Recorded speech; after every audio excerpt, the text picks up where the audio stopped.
All right, if you're a real estate agent, you have a website, right? Well, that website could be getting you into some legal hot water in a state you don't even work in. Today, we're going to untangle the tricky digital border around California and figure out what its strict internet advertising laws mean for every single out-of-state agent. So let's just ask it straight up. Could your real estate website actually be illegal in California? It's a heavy question, I know, but you've got to ask it. Because if you have a website, a blog, or even just a social media profile for your business, you could be breaking California law without ever stepping foot in the state. You see, the internet might feel borderless, but real estate licensing commissions, they definitely are not. Okay, so here's the core of the issue.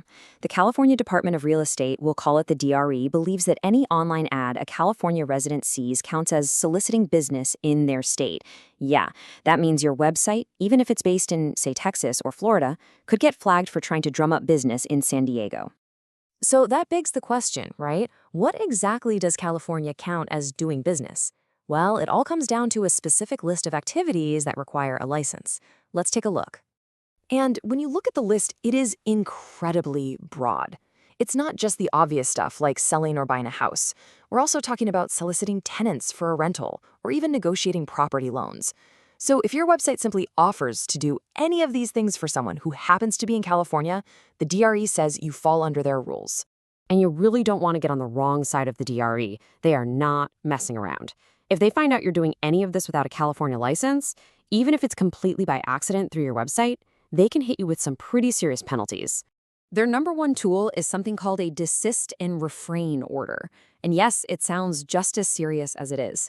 It's a formal legal demand to stop all unlicensed activities immediately.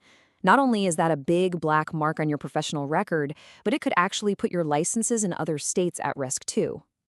Okay, so that was the scary part.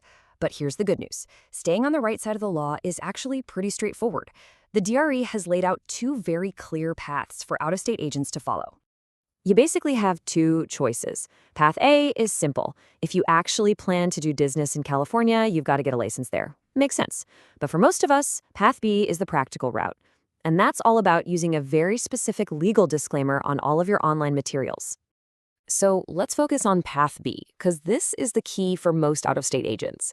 The regulations provide what's known as a safe harbor. Think of it like a protected zone. If you follow a few specific rules for your online ads, you're protected. You're shielded from getting in trouble for unlicensed activity.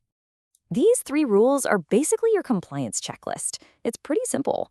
First, your ad can't be specifically targeting people in California. Second, it has to be limited to just general info about your services, not a direct pitch for business. And third, and this is the big one, it must include a specific legal disclaimer, which they call a legend.